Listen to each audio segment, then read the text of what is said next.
হরিপদ, ও হরিপদ। হরিপদর আর সারাই নেই। সবাই মিলে এত চেঁচাচ্ছে, হরিপদ আর সারাই দেয় না কেন? হরিপদ কালা নাকি? কানে কম শোনে বুঝি? না, কম শুনবে কেন? বেশ দিব্যি পরিষ্কার শুনতে পায়। তবে হরিপদ কি বাড়ি নেই? তা কেন? হরিপদর মুখ ভরা ক্ষীরের লাড্ডু, ফেলতেও পারে না, গিলতেও পারে না, কথা বলবে কি করে? আবার ডাক শুনে ছুটে আসতেও পারে না, তাহলে যে ধরা পড়ে যাবে। তাই সে তাড়াতাড়ি লাড্ডু গিলছে আর জল খাচ্ছে। আর যতই গিলতে যাচ্ছে ততই গলার মধ্যে লাড্ডুগুলো আঠার মতো আটকে যাচ্ছে। ভীষণ খাবার জোগাড় আর কি। এটা কিন্তু হরিপদর ভারী বদভ্যাস। এর জন্য কত ধমক, কত শাসন, কত শাস্তি, কত সাজাই যে সে পেয়েছে, ও তবু তার আক্কেল হল না। তবু সে লুকিয়ে চুরিয়ে পেটুকের মতো খাবেই। যেমন হরিপদ, তেমনই তার ছোট ভাইটা। এদিকে পেট রোগা, দুদিন অন্তর অসুখ লেগেই থাকে। তবু হ্যাংনামি তার আর যায় না। যেদিন শাস্তিটা একটু শক্ত রকমের হয়, তারপর কয়েকদিন ধরে প্রতিজ্ঞা থাকে, এমন কাজ আর করবে না।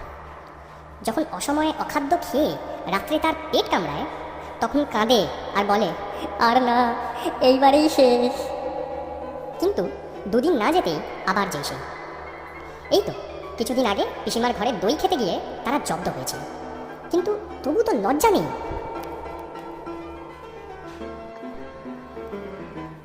খানিক বাদে মুখ ধুয়ে মুছে হরিপদ ভালো মানুষের মতো এসে হাজির। হরিপদর বড় মামা বললেন, কিরে, এতক্ষণ কোথায় ছিলি? হরিপদ বলল, এই তো উপরে ছিলাম। তবে আমরা এত চেঁচাচ্ছিলাম, তুই জবাব দিচ্ছিলি না যে? হরিপদ মাথা চুলকাতে চুলকাতে বলল, একে একে জল খাচ্ছিলাম কি না? শুধু জল না কিছু স্থলও ছিল? হরিপদ শুনে হাসতে লাগলো, যেন তার সঙ্গে ভারী একটা রসিকতা করা হয়েছে। এর মধ্যে তার মেজ মামা মুখখানা গম্ভীর করে এসে হাজির। তিনি ভিতর থেকে খবর এনেছেন যে হরিপদ একটু আগেই ভাড়ার ঘরে ঢুকেছিল, আর তারপর থেকেই 10-12খানা ক্ষীরের লাড্ডু কম পড়েছে। তিনি এসেই হরিপদর বড় মামার সঙ্গে খানিকক্ষণ ইংরাজিতে ফিস ফিস কি যেন বলা বলি করলেন। তারপর গম্ভীরভাবে বললেন, বাড়িতে ইঁদুরের যেরকম উৎপাত, ইঁদুর মারবার একটা কিছু বন্দোবস্ত না করলে আর চলছে না। চারদিকে যেরকম প্লেগ আর ব্যারাম, এই পাড়া শুদ্ধ ইঁদুর না মারলে আর রক্ষা নেই। বড় মামা বললেন, হ্যাঁ, তার ব্যবস্থা করা হয়েছে। দিদিকে বলেছি সেঁকো বিষ দিয়ে লাড্ডু পাকাতে। সেইগুলো একবার ছড়িয়ে দিলেই ইঁদুর বংশ নির্বংশ হবে।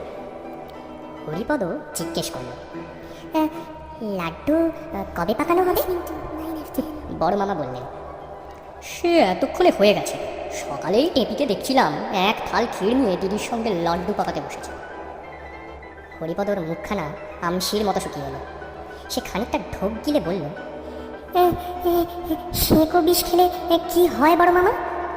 হবে আবার কি, ইঁদুরগুলো মারা পড়ে, এই হয়। আর যদি মানুষ এই লাড্ডু খেয়ে ফেলে? তা একটু একটু যদি খায় তো নাও মরতে পারে। গলা জ্বলবে, মাথা ঘুরবে, বমি করবে, হয়তো হাত পা খিঁচবে। ও আর আর আর যদি একেবারে 11টা লাড্ডু খেয়ে ফেলে? বলে হরিপদ ভ্যাঁ করে কেঁদে ফেলল। তখন বড় মামা হাসি চেপে অত্যন্ত গম্ভীর হয়ে বললেন, বলিস কি রে, তুই খেয়েছিস নাকি? হরিপদ কাঁদতে কাঁদতে বলল, হ্যাঁ বড় বাবা, তার মধ্যে 5টা যেন খুব বড় ছিল। তুমি কি ডাক্তার দেখো বলো বাবা, আমার কিরকম গা ঝিমঝিম আর বমি বমি করছে। মেজো মামা দৌড়ে গিয়ে তার বন্ধু রমেশ ডাক্তারকে পাশের বাড়ি থেকে ডেকে আনলেন। তিনি প্রথমেই খুব একটা কড়া রকমের তেতো ওষুধ হরিপদকে খাইয়ে দিলেন। তারপর তাকে কি একটা শুঁকতে দিলেন। তার এমন ঝাঁঝ যে বেচারার 2 চোখ দিয়ে দরদর করে জল পড়তে লাগলো। তারপর তারা সবাই মিলে লেপ কম্বল চাপা দিয়ে তাকে ঘামিয়ে অস্থির করে তুললেন। তারপর একটা ভয়ানক উৎকট ওষুধ খাওয়ানো হলো। সে এমন বিস্বাদ আর এমন দুর্গন্ধ যে খেয়েই হরিপদ ওয়াক ওয়াক করে বমি করতে লাগলো।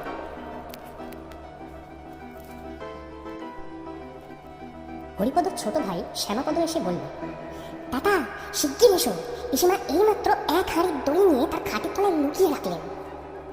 দাদাকে এত ব্যস্ত হয়ে এই খবরটা দেবার অর্থ এই যে পিসিমার ঘরে যে শিকল দেওয়া থাকে, শ্যামাপদ সেটা হাতে নাগাল পায় না। তাই দাদার সাহায্য দরকার হয়।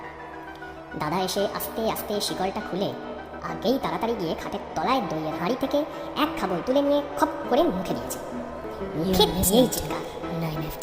কথায় বলে ষাঁড়ের মতো চেঁচাচ্ছে, কিন্তু হরিপদর চেঁচানো তার চাইতেও সাংঘাতিক।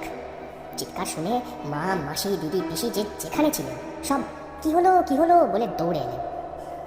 শ্যামাপদ বুদ্ধিমান ছেলে, সে দাদার চিৎকারের নমুনা শুনেই দৌড়ে ঘোষেদের পাড়ায় গিয়ে হাজির। সেখানে অত্যন্ত ভালো মানুষের মতো তার বন্ধু শান্তি ঘোষের কাছে পড়া বুঝে নিচ্ছে। এদিকে হরিপদর অবস্থা দেখে পিসিমা বুঝেছেন যে হরিপদ দই ভেবে তার চুনের হাঁড়ি চেখে বসেছে। তারপর হরিপদর যা সাজা, 1 সপ্তাহ ধরে সে না পারে চিবোতে তো না পারে গিলতে।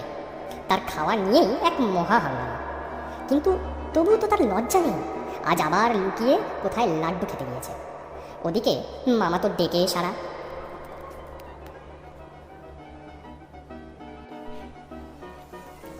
তারপর ডাক্তার তার পথ্যের ব্যবস্থা করে দিলেন। 3 দিন সে বিছানা ছেড়ে উঠতে পারবে না, চিড়ে তার জল আর সাগু খেয়ে থাকবে। হরিপদ বলল, আমি উপরে মায়ের কাছে যাব। ডাক্তার বললেন, না, যতক্ষণ বাঁচবার আশা আছে ততক্ষণ নাড়াচাড়া করে কাজ নেই, ও আপনাদের এখানেই থাকবে। বড় মামা বললেন, হ্যাঁ, মায়ের কাছে যাবে না আরও কিছু? মাকে এখন ভাবিয়ে তুললে তোমার লাভ কী? তাকে এখন খবর দেওয়ার কোনো দরকার নেই। 3 দিন পর যখন সে ছাড়া পেল তখন হরিপদ আর সেই হরিপদ নেই। সে একেবারে বদলে গেছে। তার বাড়ির লোকে সবাই জানে হরিপদর ভারী ব্যারাম হয়েছিল। তার মা জানেন যে বেশি পিঠে খেয়েছিল বলে হরিপদর পেটের অসুখ হয়েছিল। হরিপদ জানে সেঁকো বিষ খেয়ে সে একটু হলেই মারা যাচ্ছিল। কিন্তু আসল ব্যাপারটা যে কি তা জানেন কেবল হরিপদর বড় মামা আর মেজ মামা, আর জানেন রমেশ ডাক্তার। ও হ্যাঁ, আর এখন জানলে তোমরা, যারা এই গল্প শুনবে।